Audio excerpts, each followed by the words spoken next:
Hi, Dina Wakley, and I thought I would show you another little technique to do with my new gloss sprays.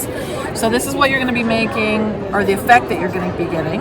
Okay, so to start, what I'm going to use is a piece of my collage tissue paper, and you can use the white on white printed, the black on white. This is the plain, but whatever you want. Go ahead and crinkle it. Unroll. Put it on your area, your work surface, and go ahead and spray. So I'm going to shake the spray to mix the pigment.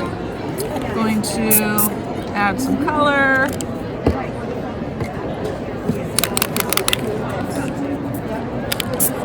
Some of these I've almost used the entire bottle.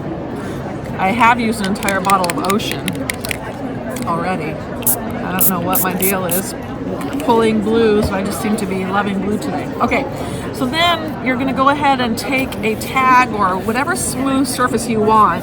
Start pulling prints off that wrinkly tissue. You're going to get kind of funky, cool textures. And then you also end up with stained tissue.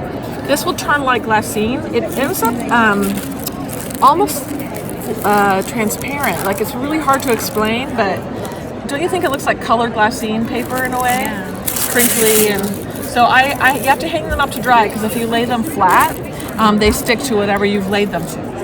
Including your carpet, including other pieces of paper. So I will hang them over drawers at home, and then when they're dry, then that's a perfect little piece of dyed paper, collage paper or something, right?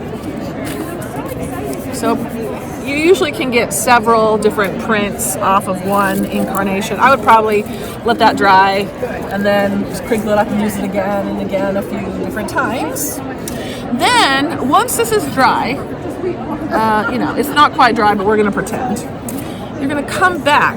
Now, if you remember, gloss sprays are acrylic. They're like a spray paint, and so everywhere that is white is going to grab this because there's no coating on that yet, but this has been coated with plastic already from the other colors of spray, so that's going to resist this. And it'll stick a little bit, but it does resist. See those little bubbles coming up? That's the resist happening, but I'm going to actually get rid of excess.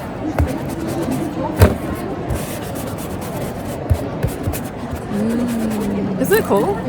I think that looks like a map. It looks like the upper area of Norway and all the beautiful fjords and, the lakes. Yeah, exactly.